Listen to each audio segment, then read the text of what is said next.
Salut et bienvenue dans le 100e épisode de New Deal, le podcast IFRI Slate TTSO qui décortique chaque semaine l'actualité américaine avec Laurence Nardon, responsable du programme Amérique du Nord à l'IFRI. Bonjour Laurence. Bonjour Romain. 100 épisodes donc pour ce podcast qui a commencé sous une autre dénomination, Trump 2020, souvenez-vous.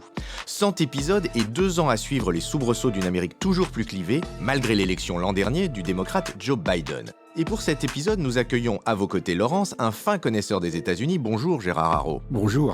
Alors Gérard Haro, vous avez été ambassadeur de France aux États-Unis entre 2014 et 2019 et vous avez vécu de près la victoire de Donald Trump en 2016. Vous avez également été le conseiller diplomatique d'Emmanuel Macron pendant la campagne présidentielle de 2017. Vous nous direz peut-être si vous comptez rempiler en 2022. Et justement, puisqu'on est sur le thème de la campagne, c'est le premier thème de notre échange ce matin, et je voudrais savoir si cette campagne présidentielle française est suivie de près à Washington, et de manière générale, si la politique française intéresse les États-Unis. Votre avis là-dessus, monsieur l'ambassadeur de France ? Vous savez, les États-Unis, c'est un continent qui est assez égocentrique et qui regarde le monde de très loin. Et étant donné la crise politique actuelle aux États-Unis, je suis à peu près convaincu qu'on ne s'intéresse pas énormément à ce qui se passe en France. Mais tout de même, est-ce que dans la dynamique des relations franco-américaines, il y a un candidat qui serait un best-case scénario pour Joe Biden ?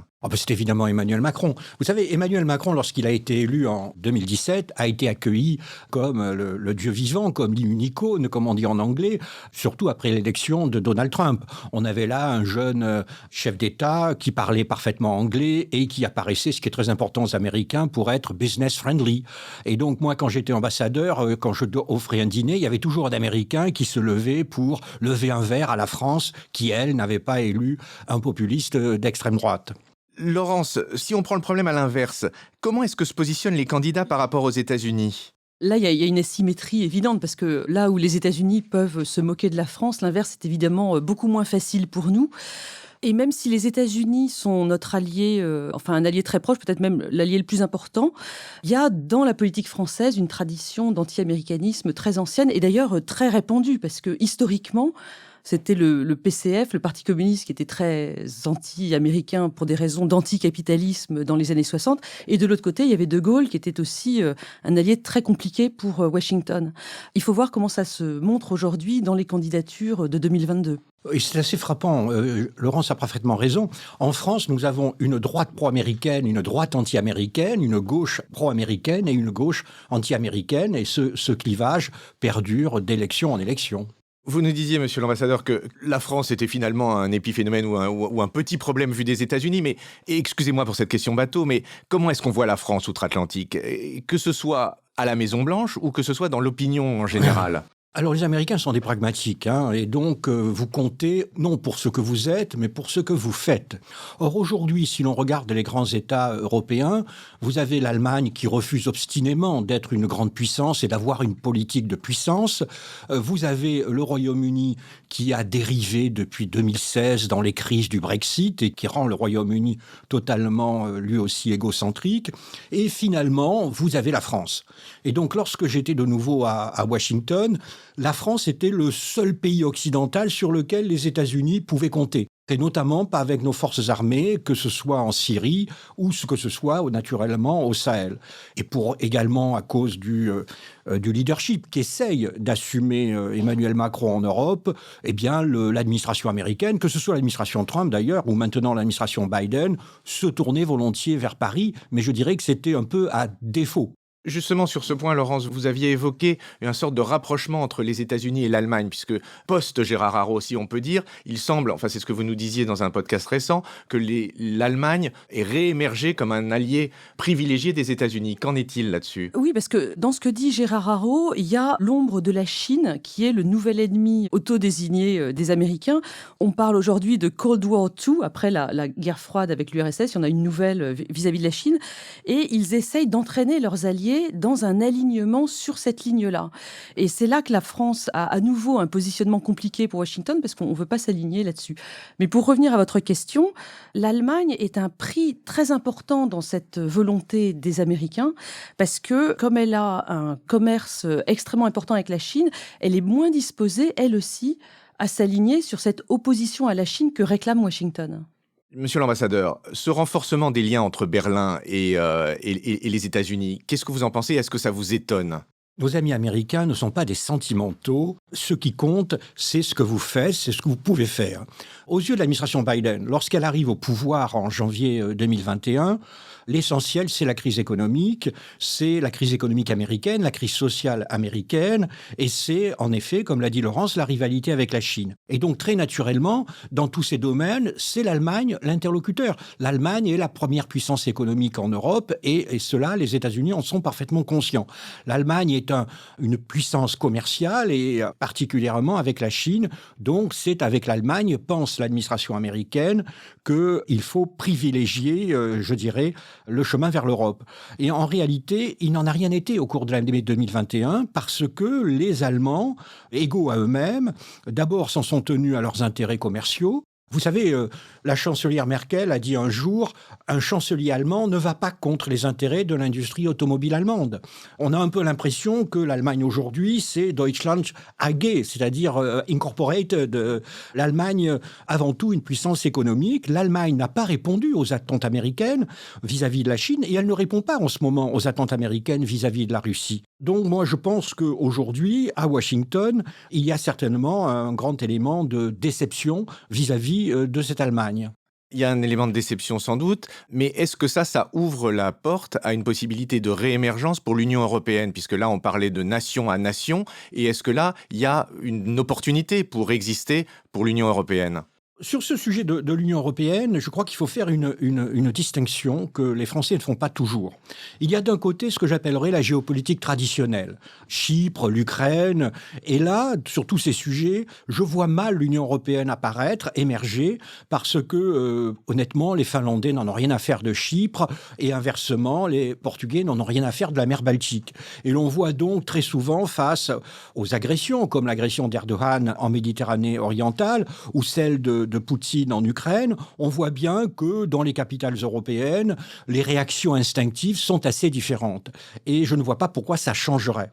En revanche, pour tous les autres sujets, et qui sont finalement les sujets les plus importants pour notre avenir, les sujets de l'intelligence artificielle, la gestion de l'espace Internet, la lutte contre le changement climatique, les crypto-devises, etc., sur tous ces sujets, en effet, c'est l'Union européenne qui est l'interlocuteur normal des États-Unis, qui est la grande puissance. Et d'ailleurs, par exemple, sur la gestion des données dans l'espace numérique, c'est l'Union européenne qui a imposé ces normes aux Américains qui n'en voulaient pas et qui finalement ont été obligés de s'y rallier. Oui, tout à fait, c'est le RGPD et il y a aussi des forums de discussion qui ont été créés sur ces sujets, notamment le Trade and Technology Council.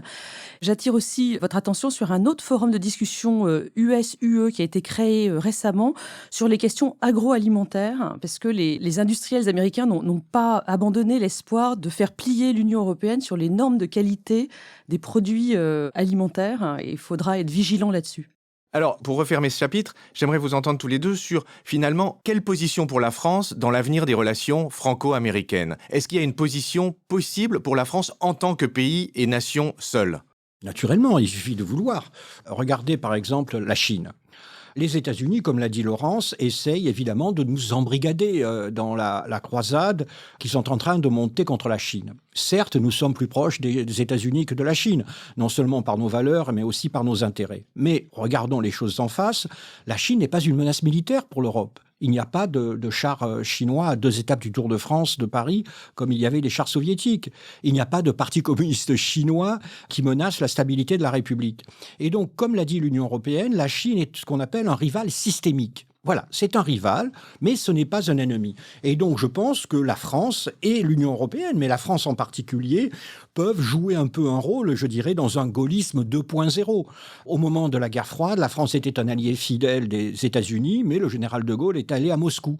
Et donc, pourquoi est-ce que le président de la République française, quel qu'il soit en avril 2022, pourquoi est-ce qu'il n'irait pas à Pékin? Nous devons trouver un bon équilibre. Nous devons être alliés, mais pas alignés. En Asie, il ne faut pas parler parler de guerre froide. Parce que la guerre froide, vous aviez deux camps bien déterminés, chacun était dans ses tranchées. En Asie aujourd'hui, les pays asiatiques veulent surtout pas être obligés de choisir leur camp. Vous imaginez bien que l'Indonésie, la Thaïlande et d'autres, dont le commerce d'ailleurs est beaucoup plus important avec la Chine qu'avec les États-Unis, ne veulent pas être appelés à choisir leur camp. Et je pense que pour les Européens, les Français en particulier, ce sont des interlocuteurs parce qu'ils ont besoin aussi d'avoir un espace de liberté puisqu'ils sont pris entre le marteau et l'enclume. J'aimerais bien qu'on s'intéresse maintenant à la vie politique américaine. On a beaucoup évoqué l'insurrection du Capitole du 6 janvier 2021, ces derniers jours. Et quel est, à vos yeux, l'état de la démocratie américaine aujourd'hui et où on en est de cette résurgence populiste américaine ? Vous savez, la vie politique américaine, elle n'a jamais été aussi comparable à la vie politique européenne. Des deux côtés de l'Atlantique, nous avons la rébellion d'un nombre substantiel de nos concitoyens contre le système, contre les élites, et dans des termes parfois étonnamment proches. Trump, c'est Boris Johnson, alors chacun avec ses caractéristiques. C'est Boris Johnson, et il est évident qu'en France, au moment où nous entrons dans une campagne présidentielle, certains espère renouveler la surprise qu'a créée Trump en 2016. Est-ce que Trump a décomplexé les populistes européens et particulièrement inspire-t-il des populistes français ? Oui, il a décomplexé parce qu'il a tellement dominé le cycle de l'information aux États-Unis et dans le monde pendant plus de 4 ans qu'on ne pouvait pas échapper à cette espèce de tornade. Ceci dit, je pense que c'est effectivement un mouvement, une évolution qui n'est pas que américaine, qui est aussi sui generis en Europe, en Grande-Bretagne, on l'a vu, et dans le reste du monde. La montée des illibéralismes et des populismes, elle est vraiment même en dehors du monde occidental. J'aurais bien aimé qu'on aborde aussi sur ce chapitre la responsabilité des réseaux sociaux. Gérard Araud, vous avez été actif et vous êtes encore actif sur les réseaux sociaux. Est-ce que vous voyez une influence spécifique des réseaux sociaux dans la vie politique américaine et est-ce que vous la voyez se traduire en Europe aussi ? Évidemment, ce que 3 alcooliques disaient en buvant leur petit blanc dans un bistrot, les bombes qui détraquent le temps, etc., bien maintenant, c'est immédiatement, ça part sur les réseaux sociaux et il se crée des bulles de gens qui pensent tous la même chose et qui restent imperméables à tous les raisonnements. Mais je pense que c'est pas la raison de la crise actuelle, n'est-ce pas ? Cette crise est beaucoup plus profonde que les réseaux sociaux qui ne font, je dirais, que l'exacerber. Il y a un mécontentement profond de 30-40% de notre population sur la manière dont le système fonctionne. La manière dont il exprime est sans doute parfois excessive, voire détestable, mais nous sommes en démocratie et donc il est important également de se dire que se passe-t-il dans nos sociétés ? C'est ça l'enjeu, hein. La seule manière de vaincre le populisme, c'est pas de faire du contre-populisme, c'est d'essayer de voir ce qui est à l'origine de cette crise. On avait des débats au moment de l'élection de Trump à l'ambassade. Est-ce que c'était une crise fondée sur les problèmes identitaires ou est-ce que c'était une crise fondée sur les problèmes économiques ? Alors, vu ma génération, je suis assez marxiste, là 1.0, et donc je pensais plutôt que c'était des sujets économiques. Mais je pense que c'est ça la vraie question, et pas le fait de savoir si ce sont des crypto-fascistes, c'est de dire mais pourquoi en sont-ils venus là et que pouvons-nous faire pour essayer, je dirais, de les retenir dans cette voie dans laquelle ils se sont engagés. Mais vous parliez des similarités de situation entre l'Europe et spécifiquement la France et les États-Unis. Il y a une similarité et même une fraternité démocratique entre la France et les États-Unis. Pensez-vous que, comme on a vu, il y a une véritable menace sur la démocratie américaine, il y ait cette même menace sur la démocratie française ? J'ai toujours pensé qu'un dirigeant populiste, un leader populiste français renouvellerait le succès de Trump à condition d'unir la Manif pour tous et les Gilets jaunes. En gros, les conservateurs classiques et ces rebelles des ronds-points. Et c'est ça le succès de Trump. Il avait à la fois les évangélistes protestants, hein, les conservateurs traditionnels obsédés par la question de l'avortement et des armes à feu, God and Guns, et il avait aussi tous ces gens qui considéraient qu'ils avaient perdu leur emploi à cause du libre-échange et que les élites du Parti démocrate ne correspondaient plus à leurs propres idéaux.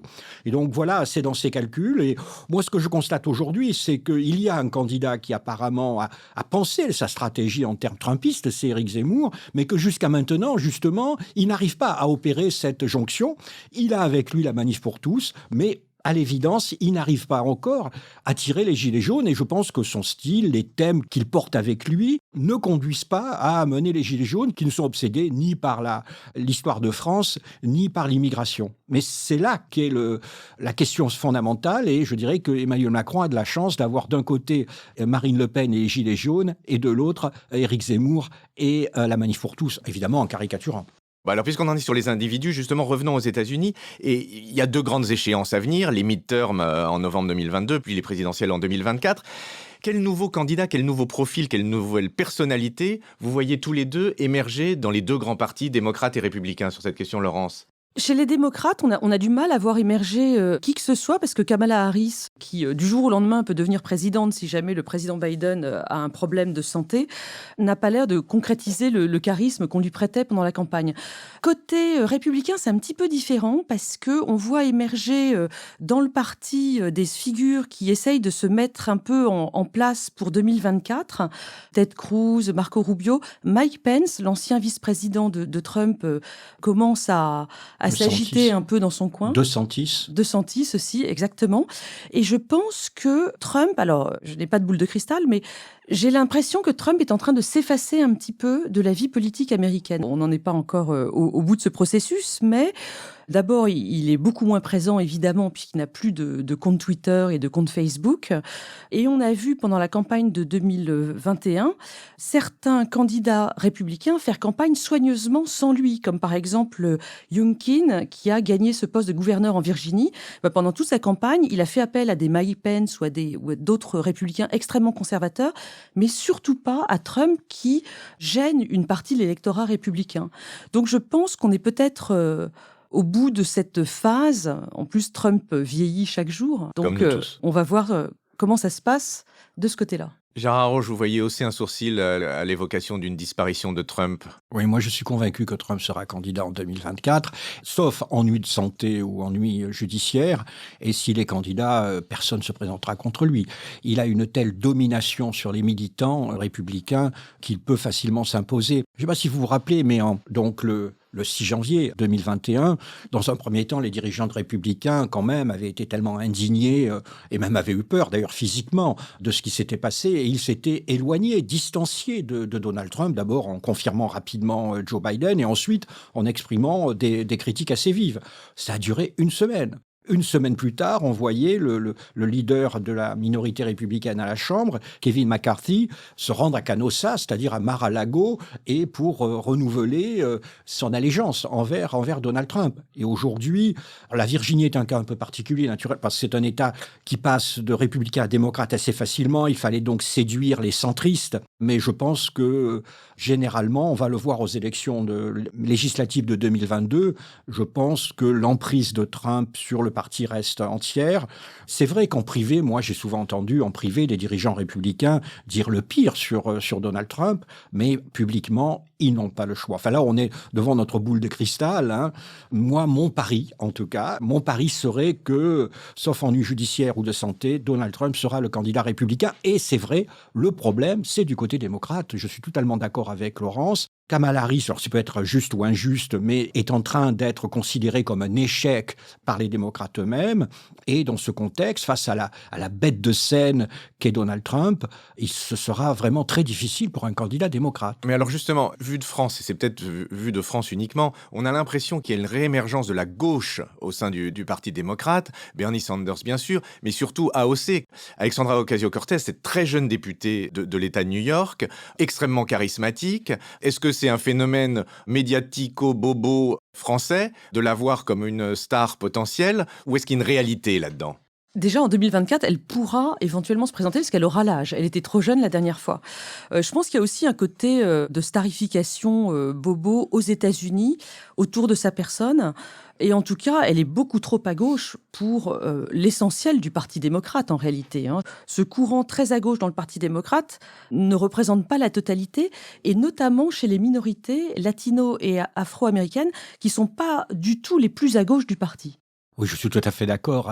Je connais bien d'ailleurs AOC, et c'est vrai qu'elle est charismatique, elle est belle, elle est charmante, elle est intelligente, mais elle est beaucoup trop à gauche pour les États-Unis. Elle n'a aucun avenir national, sauf à se recentrer. Elle est élue d'une circonscription où les minorités constituent 70% du corps électoral, les Américains de première génération 40%. C'est totalement hors du système américain. Sur le Parti démocrate, vous avez raison, il y a une poussée vers la gauche. Après tout, les républicains sont allés très à droite, pourquoi pas les démocrates très à gauche, mais du coup, le parti est éclaté. Est éclaté entre une minorité de gauche très active et un centre qui s'inquiète de ce glissement vers la gauche. Parce qu'il est probable aujourd'hui que les démocrates perdront la majorité d'une ou des deux chambres aux élections de novembre 2022, parce que les élections se font souvent par les banlieues. Alors vous savez que les banlieues aux États-Unis n'ont pas tout à fait le même sens que les banlieues en France. Ce sont ces banlieues occupées par cette classe moyenne blanche. Ils se disent indépendants et ils peuvent voter aussi bien vers la gauche que vers la droite. On a peur, les démocrates centristes ont peur que cette gauche démocrate et également le mouvement woke, en réalité, conduisent ces électeurs centristes à voter républicain. On oublie qu'aux élections présidentielles de 2020, les démocrates ont perdu 15 sièges à la Chambre. Aujourd'hui, ils ont la majorité la plus faible à la Chambre depuis 1920. Et donc, il y a une vraie inquiétude au sein du Parti démocrate de perdre les élections de 2022 et ensuite de perdre celles de 2024. Quittons nos boules de cristal pour terminer sur ce qu'on connaît finalement assez mal, qui est votre métier d'ambassadeur de France, spécifiquement votre métier d'ambassadeur de France à Washington. Est-ce que vous pouvez nous dire, Gérard Haro, quel est le rôle d'un ambassadeur de France aux États-Unis aujourd'hui ? C'est une bonne question parce que je me la posais quand j'étais ambassadeur. En ce qui concerne ce que j'appellerais la grande politique étrangère, eh bien aujourd'hui, elle se fait en grande partie directement entre Washington et Paris, entre le Conseil national de sécurité américain et le Conseil national de sécurité ou conseiller diplomatique du président de la République, parce qu'ils ont évidemment des moyens de communication protégés. Mais mes prédécesseurs, il y a 20 ou 30 ans, quand j'étais un jeune diplomate, lorsqu'ils voulaient savoir ce que pensaient les Américains, ils prenaient sa canne, son chapeau, ses gants beurre frais, et il allait voir le Conseil national de sécurité. Aujourd'hui, Paris, tout simplement, appelle Washington. Et donc, le rôle de l'ambassadeur à Washington prend un aspect, je dirais, de contact, de relations publiques. Et donc, j'ai sillonné le pays pendant presque 5 ans. J'allais voir les sénateurs, j'allais voir les gouverneurs, et j'essayais de leur vendre la Maison France, que ce soit les investissements, ou que ce soit la coopération culturelle, que ce soit aussi les idées. La partie la plus passionnante de mon séjour a été, dès mon arrivée, la préparation de la COP 21, qui était donc fin 2015. Et donc là, j'ai répandu pendant une grande année l'évangile de la lutte contre le changement climatique dans un pays où, franchement, ça n'allait pas de soi. Donc j'ai rencontré les principaux PDG et je me suis rendu compte d'ailleurs que les entreprises, elles, étaient conscientes du problème et en particulier, me disaient-elles d'ailleurs, et ce n'est pas du cynisme, c'est du réalisme, en disant « nous allons tout faire pour réduire nos émissions de CO2, non pas parce que nous sommes vertueux, mais parce que c'est bon pour nos clients, ça attire nos clients ». Donc voilà, beaucoup de relations publiques et j'ai eu l'immense chance que Donald Trump ait été élu et non pas Hillary Clinton parce que du coup le phénomène Trump était tellement incompréhensible vu d'Europe que d'un seul coup ce que l'ambassadeur pensait prenait une certaine importance et donc par exemple j'envoyais une fois par semaine à une dizaine de personnes à Paris un email protégé pour leur expliquer ce que me semblait signifier Trump dans ses déclarations, dans ses écarts et même dans ses insultes. Vous aviez un rôle d'exégète qui finalement n'était pas prévu dans la job totalement. description. Vous savez, le 11 novembre 2018, qui était le centenaire de la victoire, Donald Trump est venu à Paris. Ça s'est mal passé. Ça s'est mal passé, pas à cause d'ailleurs des Français, mais ça s'est mal passé. Parce que par exemple, il n'a pas voulu aller dans les cimetières militaires parce qu'il pleuvait, il faisait froid, il pleuvait. Évidemment, toute la presse américaine a comparé Justin Trudeau et Emmanuel Macron trempés, transis de froid dans le cimetière militaire, tandis que Trump était dans sa chambre d'hôtel. Ça faisait pas bon genre. Et donc, lorsqu'il est rentré, il a vu sur Fox News que Fox News disait, en gros, que ça avait été un triomphe de Macron et un désastre pour Trump. Alors ça, il ne pouvait pas accepter. Et donc, il a commencé à tweeter sur les gilets jaunes, sur à quel point Macron était un problème. Donc, le 12 novembre ou le 13 novembre au matin, le décalage horaire étant ce qu'il est, on me réveille de Paris en me disant « Mais qu'est-ce qu'il faut qu'on fasse ?» Et je leur ai dit, rien, surtout rien, ne répondez pas. Donald Trump est comme un adolescent, l'escalade ne s'arrêtera pas. Il ne voudra pas être celui qui est battu, donc vous répondrez, il répondra. Puis après, j'ai appelé la Maison-Blanche, les conseillers à la Maison-Blanche qui m'ont dit, oh là là Gérard, Emmanuel Macron n'est pas le premier ni le dernier à souffrir de ses indignités. La meilleure manière, c'est de se taire, il aura tout oublié dans 15 minutes. Sur le rôle d'un ambassadeur aujourd'hui aux États-Unis, moi je peux dire par mon humble appréhension des choses que l'ambassade à Washington joue aussi un rôle de relais pour les chercheurs français, notamment ceux qui sont dans les think tanks de Washington. Il y en a un certain nombre et l'ambassade s'occupe de faire un peu le lien entre eux. Et quand un chercheur parisien vient à Washington, c'est extrêmement utile et sympathique, j'ajouterais, de se rendre à l'ambassade où, en quelques rendez-vous, on a une appréhension excellente du débat politique tel qu'il se déroule dans la capitale américaine. Ça fait gagner beaucoup de temps. On a des contacts facilités avec les Américains.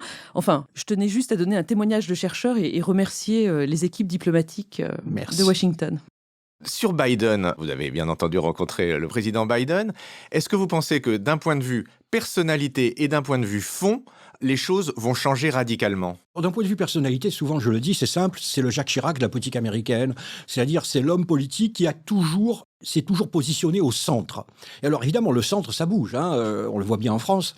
Et donc, le centre, visiblement, est un peu allé à gauche, du côté du Parti démocrate, mais Biden a un peu suivi. C'est toujours le point d'équilibre du Parti démocrate. On oublie que Biden a été élu par défaut. C'est-à-dire que la dynamique du Parti démocrate, c'était la gauche. Alors elle a eu la mauvaise idée, comme notre extrême droite aujourd'hui, d'avoir 2 candidats, Bernie Sanders et Warren.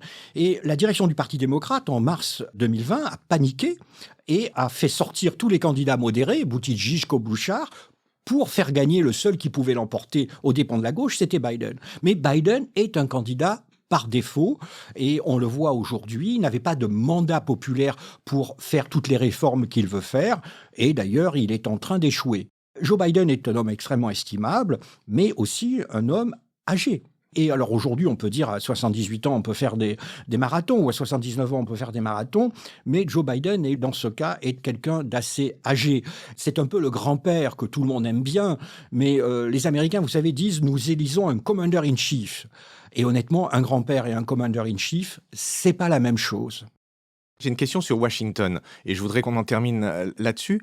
Washington, capitale des États-Unis, mais est-ce que c'est l'épicentre de la décision américaine ? Et en particulier, est-ce que vous n'avez pas senti, Gérard Haraud, pendant votre période aux États-Unis, un déplacement vers l'Ouest ? Et quand vous parliez de votre préparation de la COP21 et que vous disiez que les chefs d'entreprise étaient très conscients, en réalité, des enjeux climatiques, je me disais, est-ce qu'il n'y a pas un niveau de conscience et finalement un niveau de préparation de l'avenir supérieur à l'Ouest américain que dans ce vieil Est washingtonien ? Moi, j'aurais tendance à dire que ce serait partout, en dehors de Washington. Vous savez, Washington, c'est la capitale politique fédérale, mais ce n'est pas la capitale économique, ce n'est pas la capitale culturelle. Pour beaucoup d'Américains, c'est quand vous vous promenez à travers le pays, il est très frappant que leur horizon politique, c'est beaucoup plus leur État, leur ville, voire leur quartier, leur paroisse, pour faire allusion à Tocqueville, qui disait que 3 Américains se réunissant, ça fait une association pour s'occuper de la rue devant leur maison. Que ce qui se passe à Washington. Washington, on est obsédé par ce que vient de dire le sénateur A, par le fait que M. B est devenu l'assistant de M. C, mais en dehors de ce que l'on appelle le Beltway, c'est-à-dire le boulevard périphérique de Washington, en gros, le reste des États-Unis s'en moque éperdument. Vous avez vraiment cette impression. Et donc, c'est cela le défi pour l'ambassadeur, c'est de sortir de Washington. Chaque fois que je prenais l'avion, en général, on me faisait prendre l'avion à 6 heures du matin, donc j'étais furieux, mais je partais furieux, puis ensuite j'étais absolument ravi de découvrir des villes, Atlanta par exemple, ça c'est Atlanta, il y a CNN, il y a Delta Airlines et il y a Coca-Cola, ce qui est quand même pas mal, comme vraiment, et partout où vous allez, vous avez à la fois les Américains sont, quelles que soient par ailleurs leurs opinions, sont d'une gentillesse extrême, d'un accueil généreux, et vous découvrez des chimies particulières dans ces villes, des problèmes particuliers, partout vous avez des francophiles, vous découvrez des gens qui aiment la France, et c'est assez émouvant. Et enfin, partout, vous avez d'incroyables musées. Les musées américains sont absolument étourdissants. Dans la plus petite ville, vous découvrez des collections, et très souvent des collections d'art français, avec des conservateurs qui vous accueillent, là aussi avec une gentillesse, une générosité extrême. Donc oui, ce pays est un continent Oui, la dynamique est en train de se déplacer vers l'ouest. Et là, c'est évidemment la Silicon Valley où je rencontrais tous ces ingénieurs français. Vous savez, on me disait souvent, les ingénieurs français sont les meilleurs au monde parce qu'ils ont la rigueur des Allemands et l'inventivité des Italiens. Partout, vous trouviez des Français. Par exemple, savez-vous que l'école des Gobelins est financée en partie par des milliardaires américains parce que ceux qui en sortent sont tellement bons pour les films d'animation. Vous voyez que ensuite on les fait venir à Los Angeles et San Francisco parce qu'ils apportent à la technique, ils apportent aussi la créativité artistique des Français. Voilà, la France existe et cet immense pays, les États-Unis, souvent les Français ne le connaissent pas. Ils pensent, parce qu'ils sont allés à New York, qu'ils connaissent les États-Unis, ils ne le connaissent pas. De part et d'autre, on se caricature. L'Américain est un benet pour les Français et le Français est un cynique pour les Américains. Donc j'encourage les Français, s'ils veulent faire un voyage aux États-Unis, de ne pas aller à New York. D'abord parce que New York, c'est très cher. Et de choisir une autre ville américaine, quelle qu'elle soit. Il y a toujours des choses à découvrir. Eh bien, c'est sur cette déclaration d'amour à tous les États-Unis que nous allons nous quitter. Vous remerciez Gérard Haraud pour avoir eu le privilège de vous entendre pour ce 100e épisode de New Deal. Vous remerciez aussi Laurence et vous dire à vous, à la semaine prochaine. Merci Romain, à la semaine prochaine et merci Gérard Haraud. Merci, au revoir. New Deal, chaque semaine sur Slate, TTSO, Lifree et sur vos plateformes de podcast préférées.